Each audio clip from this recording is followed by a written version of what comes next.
Buenas tardes, yo soy la profesora Ingrid Yepes. En esta oportunidad quiero conversar un rato con ustedes en torno a lo que son las situaciones de enseñanza y aprendizaje vinculadas con las ciencias naturales. Esta presentación está dirigida a los estudiantes del pregrado de didáctica de la química en la UPEL IPB y están como escuchas invitados los participantes de los programas de maestría en enseñanza de la química y en enseñanza de la biología.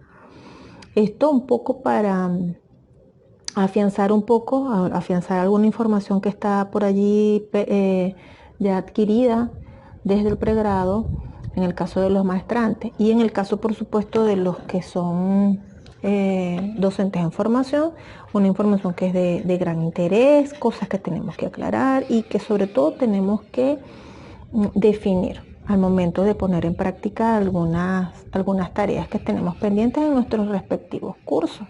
Entonces vamos a tocar algunas cosas que ya sabemos, pero sobre las que vamos a tratar de enfocarnos un poco más. Por ejemplo, cosas que ya sabemos relacionadas con la planificación, vista como un conjunto de oportunidades que debemos ofrecer nosotros como docentes planificadores para que un grupo de estudiantes tenga encuentros fructíferos con determinados contenidos. Fíjense que a mí me gusta verlo de esa manera, como una idea que tiene el docente para que los encuentros del estudiante con el contenido sean productivos, ¿ok? Es una forma de pensar en crear situaciones de aprendizaje. Hay muchas formas de planificación, esto también ya lo sabemos, planificaciones según el área, la asignatura, los proyectos o en atención al tiempo también, pues bueno, anual, mensual, semanal. Nosotros como docentes planificamos muchísimo en función de los lapsos, administrativamente hablando, los periodos académicos, en el caso de las universidades, los semestres, pero también estamos obligados a hacer planes diarios, siempre planificamos también una sesión de clase. Así que eso ningún tipo de planificación está por encima del otro o limita a otro. Lo otro que debemos recordar y tener en cuenta es que la planificación depende de varios aspectos. Uno de los más importantes es la teoría didáctica del profesor. Nosotros tenemos nuestros propios modelos didácticos, muchos de ellos son mezclas de modelos didácticos en la teoría, pero en la práctica tenemos nuestro propio estilo.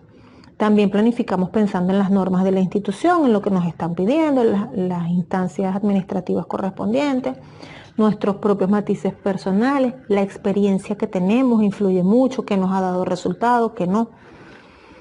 Y fundamentalmente la toma de decisiones. Como planificadores nos mantenemos constantemente tomando decisiones. La planificación debe tener la característica de ser flexible para poder resolver algunas situaciones a medio camino cuando hace falta, pero fundamentalmente tomamos decisiones antes, ¿no? En el momento de planificar, y que dependen de todas las situaciones posibles. En este caso, por ejemplo, que estamos en un momento de una pandemia, hay muchas decisiones que atender al momento de realizar nuestra planificación. Y es muy importante que tanto los estudiantes de didáctica en sus unidades didácticas como los maestrantes realizando sus estrategias instruccionales que están asignadas por allí, siempre traten en los dos casos de considerar también la situación pandemia como parte de los planes de clase que van a desarrollar. Entonces, fíjense ustedes, cuando pensamos en la planificación, inmediatamente nos viene a la cabeza la idea de un formato. Cuando planificamos lo hacemos sobre algo, ¿verdad? Y siempre en nuestra experiencia somos capaces de recordar algunos formatos de planificación que ya hemos tenido en nuestras manos por diferentes situaciones, desde que estábamos en pregrado, en el caso de los muchachos, de los que ya son docentes, y ya llegando también a los centros de aplicación. Muchas instituciones tienen sus propios formatos de planificación.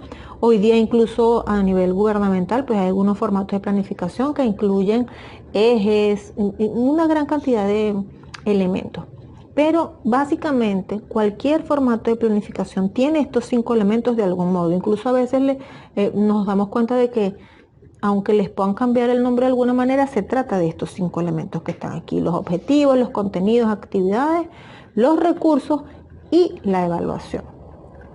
Aunque la evaluación puede formar parte de otro tipo de planificación que se llama plan de evaluación. Pero realmente, si está bien hecho, es una sola. Toda es una sola gran planificación, porque no podemos pensar en un plan de evaluación que no esté apoyado precisamente en la planificación que ya hemos realizado. Y esta, a su vez, es decir, nuestro plan de clase, de semana o de lapso, se concibe como la interrelación de todos estos elementos que están acá. Cada uno tiene que estar enlazado con los demás. Y dejamos de lado la idea de que la planificación es un formato que se llena para salir del paso, para cumplir con la tarea del profesor o para cumplir, ya cuando estamos graduados, con una solicitud que nos hicieron del departamento de evaluación. Esa no puede ser nuestra visión. Para poder mirar este video y pensar que puede ser una herramienta para nosotros tenemos que ser capaces de considerar a la planificación como una aliada para nuestra propia praxis. Cuando hacemos una planificación consciente, lo que estamos haciendo es prever cualquier situación, prever inconvenientes, organizar el tiempo y garantizar que no se nos está quedando nada por fuera, bien sea por los contenidos o por lo que queremos evaluar. ¿Okay? Entonces, vamos a tratar de detenernos en cada uno de estos 5 elementos.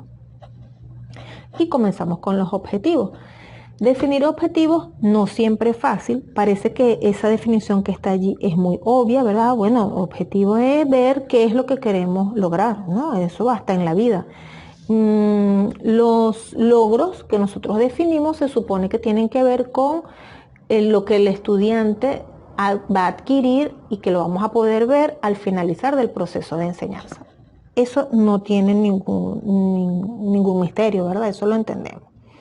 Ahora, al formular objetivos ya nosotros dejamos ver de alguna manera nuestro modelo didáctico y también de alguna manera pensamos, bueno, a lo mejor no lo hacemos de una forma tan explícita, pero cuando formulamos objetivos siempre mostramos algún estilo. En un enfoque conductista, los objetivos suelen ser conductas que se observan al final del proceso de aprendizaje. Es así como a veces los profesores damos clases, damos muchas clases y allá al final ponemos una prueba. Y en esa prueba recogemos, ¿verdad? Todo lo que ya dimos y vemos si el estudiante lo aprendió o creemos nosotros que lo aprendió. Si el estudiante imita bien lo que nosotros le enseñamos, entonces el estudiante seguramente va a sacar 20. Y también es común que nosotros en esas pruebas que suelen ser muy objetivas, siempre obtenemos los mismos resultados o esperamos obtener los mismos resultados. Cuando hacemos una evaluación con esas características y nos formulamos un objetivo buscando algo semejante, entonces estamos pensando con una visión bastante conductista. Un poco como cuando uno le pone los ejercicios a los muchachos y uno le coloca hasta cómo va a extraer los datos, procedimientos, paso 1 haces esto, paso 2 haces lo otro. Cuando el muchacho hace en la prueba lo mismo, a nosotros eso nos encanta, o sea, es una cosa natural. Y ese reporte en la prueba, que es idéntico a lo que nosotros hicimos en la pizarra, obtiene un 20. Eso es un enfoque conductista. Ahora, en otro tipo de enfoques, como por ejemplo en los enfoques constructivistas, no priorizamos tanto el producto sino el proceso. Aunque el producto también importa, el proceso tiene mucho valor. Entonces el docente tiene que tener mayor poder de observación para poder detectar cuáles son las variantes durante el proceso del estudiante. Entonces no necesariamente allí tenemos conductas fijas, sino que queremos ver, bueno, el crecimiento, que a veces es más cualitativo. Y por eso nos fijamos con conductas predeterminadas, sino que tratamos de dejar rodar la cosa y ver cuál es el progreso del estudiante. Entonces allí vamos a tratar también siempre de pensar en que exista la posibilidad de que cada estudiante nos muestre cuáles son digamos que sus potencialidades, ¿verdad? Dependiendo de sus individualidades. ¿Qué debemos hacer para formular objetivos? Aparte de tener muy claro eso, es muy importante, siento yo, que nosotros nos atrevamos a formular nuestros objetivos y revisarlos, decir, esto como que es muy conductista o esto es más constructivista, sin ánimos de cuestionarnos o pensar que estamos equivocados, pero sí empezar a hacernos conscientes de eso, de cuál es nuestro estilo. Pero al momento de formularlos, bueno, el objetivo siempre tiene que ser claro, tiene que ser sencillo, debe tener un verbo en infinitivo, eso ya nosotros lo sabemos. Muy importante este aspecto, tiene que ver con el contenido o el bloque del contenido al que está sujeto ese objetivo. Nosotros a veces formulamos el objetivo y ni siquiera estamos pensando en lo que viene, que son los 3 bloques de contenido que, bueno, ya los vamos a desarrollar ahorita. Entonces nosotros tenemos que saber desde el principio si nuestro objetivo está relacionado con el desarrollo de un contenido conceptual, procedimental y actitudinal, porque eso también después lo vamos a ir a verificar en la evaluación. ¿Se dan cuenta? Porque les digo que todo tiene que estar enlazado. Si yo tengo claro el objetivo y después lo pongo en práctica en los bloques de contenido, en las actividades de clase, entonces por supuesto que eso es precisamente lo que yo voy a buscar en la evaluación. ¿Ok? También debemos tener clara la capacidad que queremos que el estudiante relacione y enunciarla en su máxima expresión, que el estudiante sea capaz de cuáles son esas habilidades que nosotros queremos que el estudiante desarrolle. Y finalmente, el objetivo debería idealmente ser flexible, ¿no? Es decir, que nosotros podamos no manejarlo con una única conducta tan observable, sino que podamos de alguna manera adaptarla a las particularidades de nuestros estudiantes. Entonces, ya sabemos que tenemos que tener claro al momento de formular objetivos estos bloques de contenido, o que son 3, ¿verdad? Pero que primero tenemos que definir qué son los bloques de contenido, no son los temas, debo empezar por ahí, aunque siempre pensamos cuando hablamos de contenidos en eso, no son necesariamente los temas, pero sí nos permiten darle orden, son un elemento organizador de todos los temas en realidad. Se están relacionando siempre con los objetivos, parten de allí o al revés, a lo mejor el objetivo sale porque ya tenemos unos contenidos bien claros y nos permiten para articular y darle estructura a la planificación, ¿ok? Cuando formulamos bien nuestros bloques de contenido, nosotros no vamos a dejar nada por fuera, estamos seguros de lo que queremos. Vamos a desarrollar los 3 bloques. Fíjense que esta idea de los 3 bloques de contenido fue formulada por un español, por el señor César Coll, quien propuso que los contenidos se debían agrupar en áreas de aprendizaje. Él partió de la idea de que los contenidos no eran temas, él mismo es el artífice de esa frase. Y él dice, los contenidos no son los temas, los contenidos tienen que ver con todo lo que queremos formar en el estudiante. Entonces nosotros pensamos en contenidos conceptuales, procedimentales y actitudinales y pensamos en hechos y principios, habilidades y destrezas, pensamos en actitudes y valores. Vamos a desarrollar cada uno de estos bloques de contenido para que nos demos cuenta que siempre hemos pensado en los contenidos conceptuales y esos son los contenidos que se nos hace más fácil planificar, ¿ok? Los contenidos conceptuales se operacionalizan en forma de hechos, de conceptos o de principios, ¿ok? Los hechos son objetos, sucesos, símbolos que son así y punto. Los conceptos también y los principios. Esas son cosas que el estudiante tiene que saber y que son incuestionables. Por ejemplo, el primer ejemplo en el caso de los hechos. Símbolo del calcio.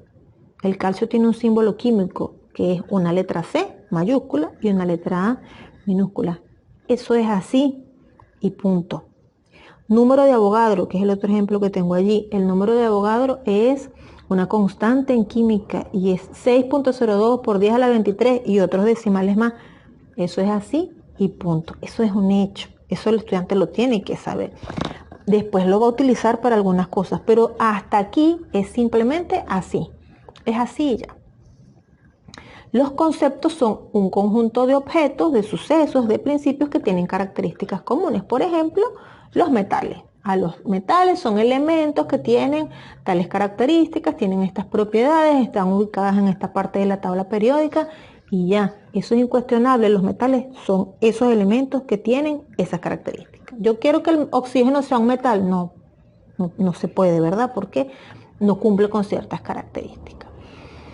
Y los principios, por su parte, son enunciados, ¿verdad?, que describen el comportamiento de objetos, de situaciones o de símbolos. Los principios tienen que ver con algunas teorías muy famosas, ¿no? Por ejemplo, la ley de la conservación de la masa tiene un enunciado que no se puede cuestionar. El ciclo del carbono es todo un proceso que tampoco lo podemos cuestionar. Estos dos ejemplos se pueden utilizar después y se deben utilizar después para explicar una gran cantidad de fenómenos que ocurren en la naturaleza, pero son incuestionables. Eso es algo que el estudiante tiene que saber sí o sí. ¿Okay? Entonces allí tenemos una idea de lo que son los contenidos conceptuales. Los procedimentales no, porque un procedimiento tiene que ver con acciones que tienen cierto orden y que persiguen lograr alguna meta. Entonces, una forma de actuar, una forma de ser, una forma de pensar está relacionado con un procedimiento. Entonces es algo que el estudiante tiene que saber hacer. Más allá de que tiene que saberse una definición o tiene que saberse un principio, tiene que saber hacer algo con esa definición y con ese principio. ¿Okay? Estos contenidos procedimentales pueden ser de dos tipos. Hay contenidos procedimentales de habilidades intelectuales y contenidos procedimentales de habilidades motoras, ¿no? de algún movimiento físico, digámoslo así. Entre los contenidos procedimentales de habilidades intelectuales podemos ver, por ejemplo, explicar fenómenos a través de teorías, emitir hipótesis, establecer conclusiones después de hacer una práctica, por ejemplo, de una experiencia de laboratorio, clasificar, inferir, comparar, predecir, medir, resolver problemas que tanto lo utilizamos. Es un excelente contenido procedimental. Saber buscar y seleccionar información de diversas fuentes. Fíjense, nada más saber buscar, ni siquiera hablamos de la escritura, sino que el estudiante sea capaz de identificar una fuente correctamente y cuáles son las mejores. Es una habilidad intelectual importante. Y los contenidos procedimentales de habilidades motoras quizá lo podemos visualizar un poco mejor porque tienen que ver con su habilidad para manipular algún instrumento, por ejemplo, utilizar bien la pipeta, realizar un montaje de destilación, dibujar un esquema, hacer una gráfica, ¿no?, en el laboratorio a partir de datos experimentales, utilizar bien el microscopio y seguir todo el protocolo para eso, preparar bien la muestra y utilizando correctamente portaobjeto, cubreobjeto. Esos son contenidos procedimentales de habilidades motoras que nosotros debemos colocar en nuestra planificación en esa segunda columna en correspondencia con algunos contenidos conceptuales. Y los contenidos procedimentales usualmente son los que realmente nos permiten evaluar si el estudiante sabe o no ese concepto o ese contenido conceptual que hemos establecido allí. ¿Okay? Y finalmente, pues los grandes olvidados entre estos tres bloques de contenidos son los contenidos actitudinales. Resulta que nosotros somos muy malos planificadores de contenidos actitudinales. Estos son los grandes rezagados, a pesar de que se relacionan con cosas tan importantes como actitudes, valores y normas. Los contenidos actitudinales nos permiten a nosotros pensar en el ciudadano que queremos formar, en el ser humano que queremos que nuestro estudiante sea. Entonces, no tenemos permiso de verdad para dejar de lado los contenidos actitudinales. Es una asignatura pendiente para nosotros como docentes considerarlo siempre. Más allá del famoso objetivo actitudinal que siempre, el contenido actitudinal, perdón, que todos colocamos siempre, que es valorar la importancia de tal cosa. ¿Okay? No necesariamente un contenido actitudinal está explícito entre las actividades de clase. La mayoría de las veces, como lo estoy colocando allí, los contenidos actitudinales se aprenden de forma integrada con los otros dos bloques de contenido, con el conceptual y con lo actitudinal. ¿Okay? Ahí les estoy dejando igualmente unas definiciones de lo que son actitudes, lo que son valores y lo que son normas. Fíjense que aquí hay algunos ejemplos que podemos considerar como contenidos actitudinales que podemos tener presentes al momento de planificar, que el estudiante sea reflexivo cuando se está haciendo una experimentación, cuando está observando una situación en el laboratorio, que él se exprese, que sea crítico y sea capaz de emitir su punto de vista o que exprese sus opiniones de forma oral o escrita, ¿ok? Que sea solidario y cooperativo. Esas son cosas que nosotros podemos medir, evaluar, si exponemos al estudiante a una situación en la que eso pueda hacerse visible. Que sea creativo, para poder saber si un estudiante es creativo y nosotros queremos crear seres humanos o formar seres humanos creativos, nosotros tenemos que exponerlos a situaciones de aprendizaje en las que tengan que hacer un trabajo creativo. Entonces a veces hay que pedirles que hagan su trabajo con un criterio, siguiendo un criterio personal. Ser perseverante, mucho de eso tiene que ver más con el docente que con el estudiante. Fomentar que el estudiante insista en su aprendizaje tiene que ver con que el docente lo exponga y le ofrezca más de una oportunidad para mostrar su aprendizaje o mejorar su aprendizaje. ¿Okay? Entonces, bien, hasta la diapositiva que tiene que ver con los contenidos actitudinales, estuvimos hablando de los bloques, ¿verdad? Esos tres grandes bloques de contenido que ya quedó claro que deben estar en concordancia con el objetivo. Desde el objetivo nosotros sabemos qué es lo que vamos a escribir en la columna de contenido: procedimentales, conceptuales, procedimentales y actitudinales. Pero luego, ya acá en la diapositiva de las actividades, tiene que operacionalizarse todo eso. Aquí se le va a dar forma a todo lo que queremos evaluar o a lo que queremos lograr en el objetivo y a los contenidos que no queremos dejar por fuera o lo que queremos abarcar, ¿verdad? Entonces, lo primero que les coloco allí es justamente eso: tienen que estar relacionados con los contenidos y con los objetivos. Las actividades determinan las técnicas y también los recursos que vamos a utilizar. Ahí están explícitamente todo lo que vamos a hacer. Se deben redactar como experiencias de aprendizaje que siempre deben estar centradas en el estudiante y tiene que hacerse de forma explícita. Yo critico sobremanera el hecho de que los docentes no expliquen qué es lo que van a hacer cuando están haciendo la columna de las actividades. Si ahí es precisamente donde va la estrategia, donde está la riqueza de lo que usted va a hacer en el aula, ¿por qué se conforman con decir inicio, saludo, desarrollo, exposición y cierre, no sé, realimentación? En realidad eso no dice nada, ahí cabe cualquier cosa.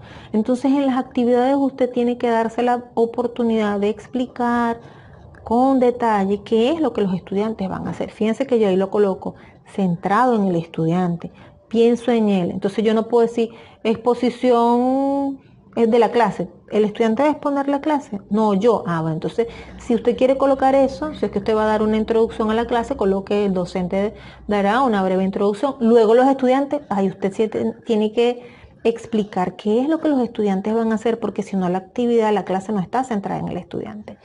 Más allá de eso, si usted colocó en la columna de los contenidos procedimentales que el estudiante va a resolver problemas, por ejemplo, resolución de problemas relacionados con el balanceo de ecuaciones químicas, porque usted ya le dio la clase primero de ecuaciones químicas, ahora le toca a él. Entonces, en la planificación, en las actividades, debe decir que el estudiante va a resolver los ejercicios, tiene que decir cómo lo va a hacer, si lo va a hacer de forma individual, si se van a reunir en equipo, con un material que él trajo, con un material que usted le va a dar. Todo eso tiene que estar allí. Si es un material que usted preparó y se lo va a dar, entonces usted lo agrega como anexo también. ¿Entienden? La planificación y sobre todo este importantísimo renglón que tiene que ver con las actividades debe decir absolutamente todo. Ahí se describe la estrategia del docente y tiene que servir para cualquier profesor. Usted tiene que escribir eso pensando en que si usted no puede ir a clase, otro profesor puede tener ese papel en sus manos y dar la clase perfectamente. Si no sirve para eso, entonces la planificación realmente no está tan bien hecha. ¿Ok? Y bueno, finalmente, idealmente las actividades deben organizarse con una secuencia que vaya de lo más simple a lo más complejo. Muchas veces podemos utilizar, ya cuando somos unos docentes mucho más expertos, podemos utilizar el orden opuesto y iniciar con una actividad muy compleja y después le vamos dando forma y en el cierre entonces ya el estudiante logró eso que estaba tan complicado al principio, pero bueno. Idealmente funciona muy bien que trabajemos de lo más simple a lo más complejo. Las actividades, otra cosa que es muy importante porque después nos encontramos con mucha información en los libros y nos confunde. Bueno, hay que decirlo, hay muchos autores que hablan de las estrategias, por ejemplo, pero lo más importante es que ustedes entiendan que en esa columna, que en la mayoría de los formatos de planificación se llama actividades, y usted desglosa todo lo que van a hacer, allí lo que usted está describiendo es su estrategia didáctica. Ahí está la estrategia. Todo lo que hace el docente desde que comienza hasta que termina es la estrategia didáctica. Aun cuando algunos autores, por ejemplo, como Nerisi, subdividen a las estrategias en estrategias preinstruccionales, instruccionales y postinstruccionales, ¿verdad? Pero fundamentalmente todo lo que usted va a hacer en el aula de clase tiene que ver con la estrategia. Recordemos que la palabra estrategia tiene un origen militar, ¿no? Viene de allí, nos la trajimos de allí. Y es como que en la guerra, pues los militares, los soldados buscan una forma de lograr su objetivo. Y la planifican, la planean, vamos a llegar por aquí. Lo mismo pasa con nosotros. Nosotros queremos es que el estudiante aprenda. Y entonces nos creamos toda una batería de situaciones que son nuestras armas para poder lograr el objetivo. Entonces, otra cosa que nos confunde cuando vamos a los libros es que cuando pensamos en la estrategia didáctica, muchos libros dicen, bueno, las estrategias son, por ejemplo, el aprendizaje cooperativo, el método de caso, los juegos didácticos, y eso es verdad. Esas son estrategias. Pero también cuando van a leer sobre las técnicas, dice que las técnicas son el aprendizaje cooperativo, el estudio de casos. Entonces decimos, bueno, pero ¿cómo es esto? ¿Es lo mismo? ¿Estrategia y técnica es lo mismo? No, no es lo mismo. La estrategia abarca a las técnicas y a todo lo demás, a las actividades como tal, ya se los decía. Pero en realidad, como ya tenemos claro que la estrategia es todo, la estrategia está formada por la suma de todas las técnicas que nosotros utilicemos para dar una clase. Entonces, ¿cuándo podemos decir que nuestra estrategia fue el aprendizaje cooperativo? Por ejemplo, para utilizar un poco el ejemplo de la diapositiva, cuando nuestra clase toda estuvo realizada pensando en lo que está escrito sobre el aprendizaje cooperativo, en la interdependencia positiva, en todo lo que dicen los autores sobre eso, y desde el inicio, el desarrollo y el cierre lo desarrollamos atendiendo a esos criterios. ¿Qué pasa? Que a veces la cosa no sucede así, sino que nosotros iniciamos la clase de repente con un debate, ¿verdad? Porque hicimos una aseveración provocadora por allí, creamos un debate. Luego nosotros hicimos algunas aclaratorias en una pequeña clase expositiva y luego los colocamos a ellos en equipo para que respondieran algunas actividades, les pusimos algunos criterios, algo evaluado y cerramos con un juego en el que los estudiantes iban a competir, pero ya no en equipo, sino de forma individual, qué sé yo. Entonces allí utilizamos más de una técnica, construimos toda una estrategia, ¿verdad? Que estuvo centrada en el debate, ¿verdad? Empezamos con un debate, trabajamos con el aprendizaje cooperativo, en el desarrollo, el fuerte del asunto, y cerramos con juegos didácticos. Entonces fíjense cómo utilizamos distintas técnicas para construir nuestra estrategia. A veces si logramos, por ejemplo, montar todas nuestras actividades con juegos didácticos, entonces ahí podríamos afirmar que utilizamos predominantemente la estrategia de juegos didácticos, ¿ok? Cosa que no es tan común, Entonces, bueno, aclarado esto, ya no tenemos problemas en definir que, bueno, que podemos utilizar cualquier batería y cualquier combinación de estrategias, aun cuando las estemos usando en algún momento dado en nuestra clase. Solo que tenemos que tener claro que en ese punto es una técnica. Y las actividades pues nos permiten darle forma, bueno, que el estudiante investigue esto, que el estudiante dibuje, que el estudiante grafique. Esas son actividades que operacionalizan a las técnicas y a las estrategias.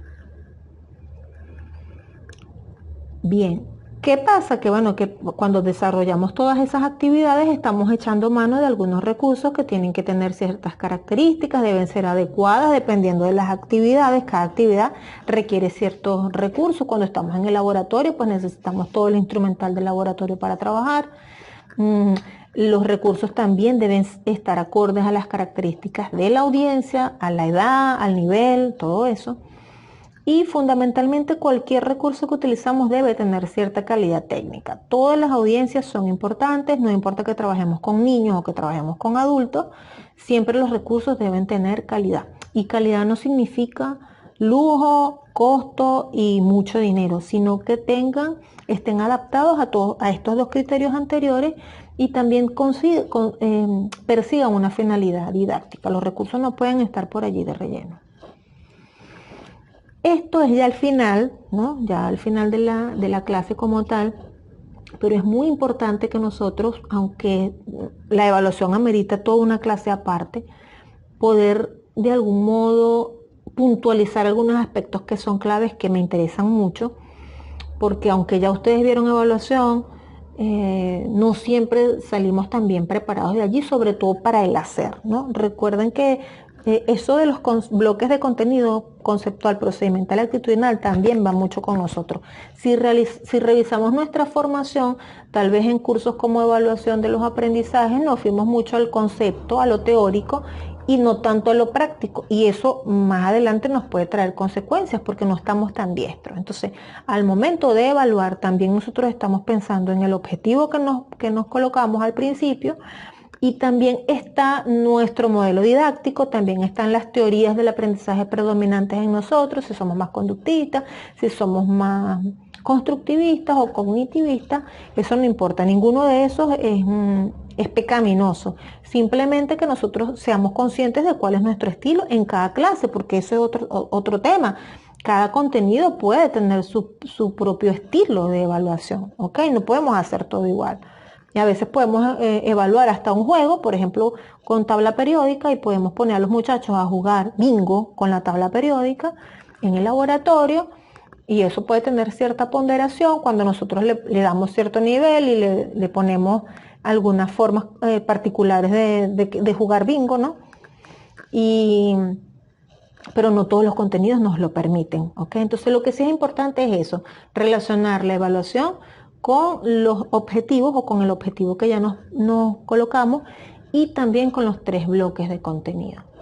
Allí, cuando vamos a evaluar, nosotros tenemos que saber en qué dimensión estamos, ¿verdad? ¿Qué es lo que nosotros estamos evaluando? Lo conceptual, lo procedimental o quizá una actitud, pero también tenemos que ser capaces de establecer criterios y de establecer los indicadores que nos van a permitir a nosotros observar si el estudiante realmente tiene o no logrado ese criterio del que nosotros estamos hablando. Es muy importante establecerlo, y también es muy importante, sobre todo en el bachillerato, hacerlo llegar en el nivel infantil, que el estudiante conozca cuáles son los criterios que se les van a evaluar, ¿ok? Y es muy importante eso. El siguiente nivel tiene que ver con la estrategia de evaluación en sí, por eso yo les hablaba de que la evaluación es todo un plan aparte, ¿no? Porque ahí creamos toda una estrategia que involucra un procedimiento, una técnica y un instrumento. El procedimiento tiene que ver con la estrategia en sí, o digamos que con la actividad evaluativa en sí. Cuando nosotros pensamos, van a hacer una exposición, cuando pensamos van a hacer un trabajo escrito, van a hacer un juego de roles, y eso es lo que vamos a evaluar, o van a hacer una prueba, eso es lo que vamos a evaluar. Estamos hablando allí del procedimiento. Hay muchos nombres para eso, a algunos autores les gusta agruparlo y dicen, por ejemplo, bueno, todo lo que es escrito es análisis de producciones escritas y tal, pero en realidad el procedimiento es esa estrategia que usted elige para evaluar cierto contenido que se puede evaluar de esa manera, en atención al objetivo que ya usted se colocó. La técnica es lo que yo voy a hacer para poder recoger la información. Bueno, ¿qué hago? Si yo dije que el estudiante va a hacer una exposición, ¿yo cómo voy a hacer para evaluar esa exposición? Observando la exposición. Entonces ahí la técnica, que es nuestra técnica de evaluación por excelencia, es la observación. Y el instrumento es aquel papelito que me va a servir a mí para no depender de mi memoria, sino para tener claro y a la mano cuáles fueron esos criterios de evaluación que yo establecí. Bueno, ahí es donde yo registro. El instrumento me sirve para registrar la información.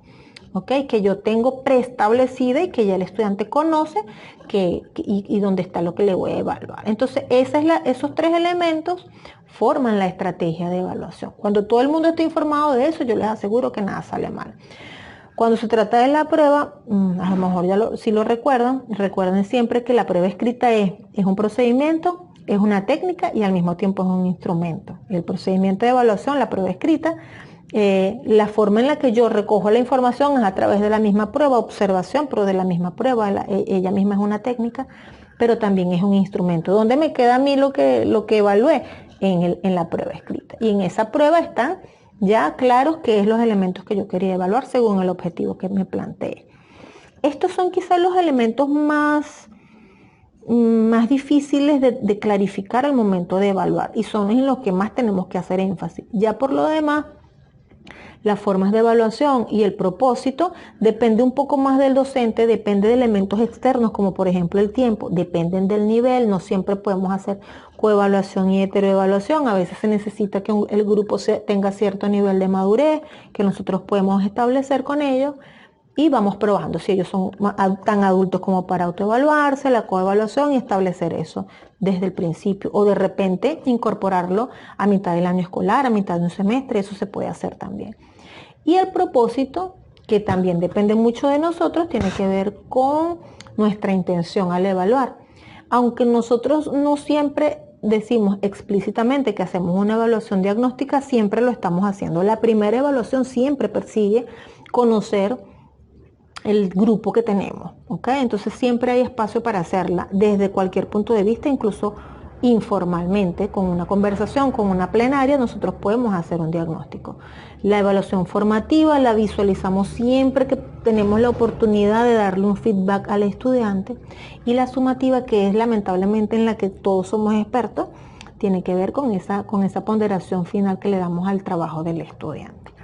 Finalmente nosotros cuando construimos la evaluación, pues le decimos siempre al estudiante cuánto peso porcentual tiene su trabajo y en qué momento lo tienen que entregar. Entonces, todo esto que nosotros hemos considerado hasta aquí, tiene que ver con la construcción de unidades didácticas, con la construcción de una planificación, con la construcción de estrategias instruccionales que sean abarcadoras, ¿verdad?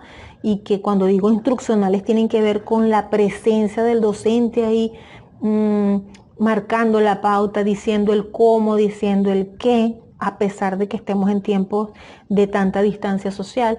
Es muy importante que nosotros tengamos en cuenta todos estos elementos y pensemos, ¿cómo hago yo para poner en práctica una planificación con todas estas características, aun cuando estamos en un tiempo tan difícil como este que nos está tocando, en el que yo misma no puedo estar con ustedes para mostrarles individualmente cómo hacer una planificación o para revisar, que sería lo que hago yo cuando estamos en clase presencial, pedirles una planificación y trabajar con esa planificación en el aula para ver qué es lo que traen, qué es lo que recuerdan, qué es lo que no saben. En este caso estoy tratando de echar mano de mi experiencia para tratar de limpiar, en el caso de los estudiantes de didáctica, lo que ya sé que viene fallando desde el otro curso, desde planificación y evaluación.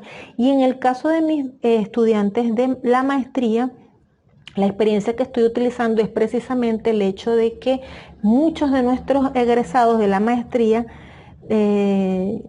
eligen diseñar materiales didácticos, unidades didácticas. De hecho, les di a revisar a los dos grupos, unidades didácticas de dos de nuestras egresadas, el de Ana Coelho y el de Ana Chirino. Esas unidades didácticas fueron creadas con ellas, con un estilo, no es el mismo, pero no siguieron el mismo autor tampoco, pero de algún modo nos permiten a nosotros ver cómo necesitamos considerar tantos elementos para que una actividad de este tipo o un material de este tipo tenga coherencia y tenga un nivel que le permita posicionarse por encima de cualquier material didáctico que está en el mercado. Cualquier guía, cualquier recurso de ese estilo es como muy aislado, muy vacío y no se acerca a lo que es la situación de aula.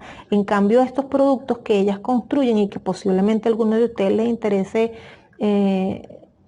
trabajar, si se fijan, aunque ellas no trabajaron en tiempos de pandemia, y de hecho son trabajos relativamente viejos, del 14, 15 si no me equivoco, podrían adaptarse con mayor facilidad a una situación de pandemia precisamente porque son ricos en instrucciones, son ricos en previsiones, colocan los anexos, colocan el instrumento, colocan los criterios, ahí está todo lo que la persona necesita para dar la clase, tanto así que otra persona la utiliza y es capaz de reproducir la clase quizá con las mismas características u otras diferentes. En algunas de esas situaciones hay enlaces a YouTube, entonces usted mismo podría jugar con eso y buscar otra cosa.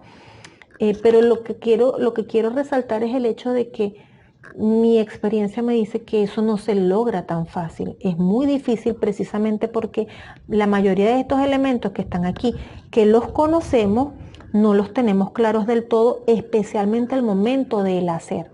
¿Okay? Cuando queremos ponerlos en práctica realmente y queremos darle toda esa coherencia y garantizar esa interrelación positiva entre esos 5 elementos, que a veces son más, depende de la situación real en la que estemos adaptando nuestra planificación. Bueno, esto ha sido todo. Gracias por la atención. Espero que haya sido de su agrado, que haya logrado el objetivo de recoger mucha información que quizá está suelta y que les permita entonces trabajar en algunos productos con esa asertividad para pensar siempre en el estudiante y que sean un recurso de utilidad para el docente en otras situaciones, que lo podamos transferir a otras situaciones de aprendizaje también y que nos permitan entonces comprender mejor a la planificación como una herramienta para poder crear situaciones de aprendizaje de valor. Bueno, muchísimas gracias.